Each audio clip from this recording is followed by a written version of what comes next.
Hola, soy Miguel Ángel Calvo, profesor de la asignatura de Psicología de los Grupos y de las Organizaciones del grado de Psicología. En este vídeo vamos a estudiar dos de las teorías que vemos en el tema 2 de la asignatura. Concretamente, vamos a estudiar fundamentalmente la teoría de Bales.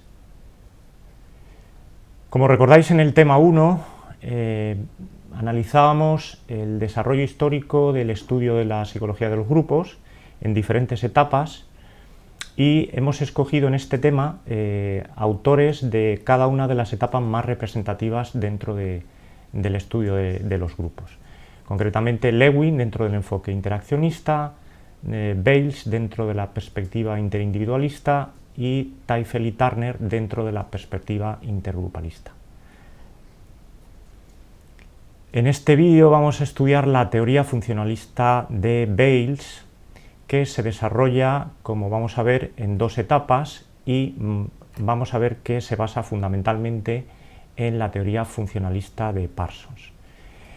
En esta primera etapa, dentro del desarrollo de su teoría, elabora un método de observación basado, como decimos, en la teoría funcionalista de Parsons, en el que todo acto en el grupo, toda conducta grupal, se debe analizar en función de tres criterios.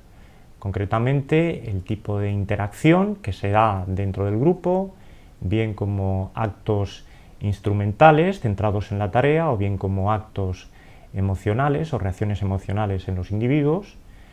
Otro criterio sería la complejidad temporal del acto, que se refiere a esas fases por las que pasa la interacción grupal, una fase de preguntas, una fase de respuestas y una última fase de reacciones emocionales, ya sean positivas o negativas, y un tercer criterio referido a la complejidad interna del acto.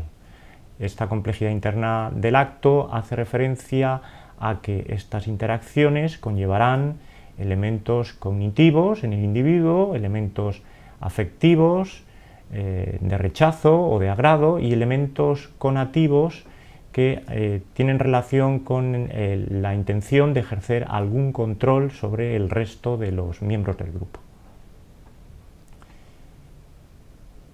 En esta primera etapa de la teoría, y a través de ese análisis, elabora un primer instrumento conocido como IPA, o análisis del proceso de interacción, que se basa en 12 categorías observables que van a permitir a un observador externo al grupo poder codificar cualquier conducta, cualquier interacción que se produce dentro del grupo.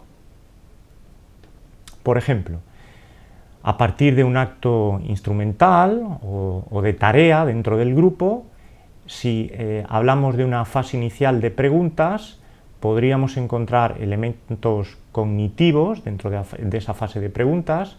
Por ejemplo, pide información. Podríamos encontrar elementos afectivos, por ejemplo, pide opinión, y podríamos encontrar elementos conativos, por ejemplo, pide propuestas. En una segunda fase, en la fase de respuestas, igualmente encontraríamos elementos cognitivos, por ejemplo, orienta, elementos afectivos, por ejemplo, opina, o elementos conativos, por ejemplo, propone. Ahí tendríamos las 6 primeras categorías en las que podríamos clasificar cualquier acto que se produzca dentro del grupo. Las otras 6 categorías las podemos encontrar a partir de, en lugar de acto emocional, en lugar de acto instrumental, un acto emocional, es decir, una interacción dentro del grupo que tenga que ver con un problema socioemocional. Si ese acto emocional genera reacciones positivas, pues por ejemplo podríamos encontrar una categoría relativa a estar de acuerdo, otra a liberar tensión de forma positiva, o una tercera relacionada con mostrar solidaridad.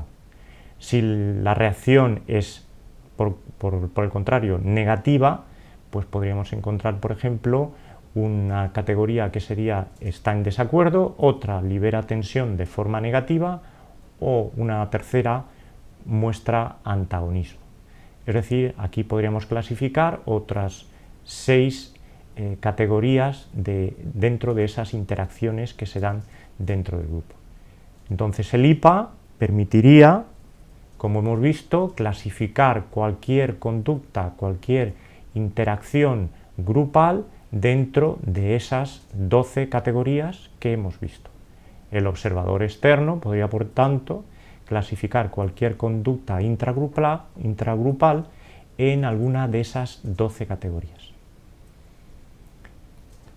En una segunda etapa dentro del desarrollo de la teoría, Bales diseña un sistema de observación de grupos de múltiples niveles que denomina con las siglas de este nombre como SIMLOG, que tiene algunas variaciones con respecto al IPA. Por ejemplo, en este SIMLOG, el que realiza esa valoración, esa evaluación del grupo, es cada uno de los miembros que forman parte del grupo. Es decir, cada miembro, cada individuo del grupo va a poder evaluar a los demás miembros del grupo en base a esas 3 dimensiones o criterios que aparecen en pantalla. La dimensión de poder, dominante o sumiso, la dimensión de afecto, amigable u hostil, o la dimensión de contribución a la tarea grupal, pues por ejemplo, centrado en la tarea o centrado en la emoción.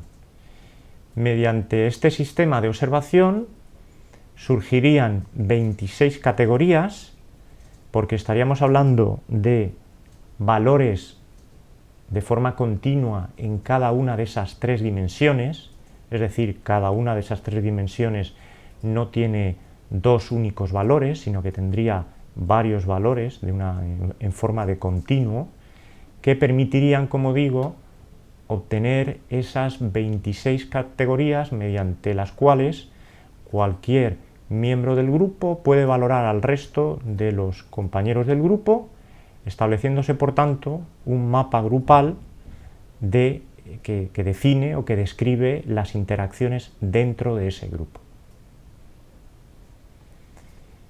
Podéis encontrar más información de cada una de estas 3 teorías en esos capítulos de los manuales de referencia de la asignatura, disponibles en Biblioteca Digital de la UCAM, e-libro.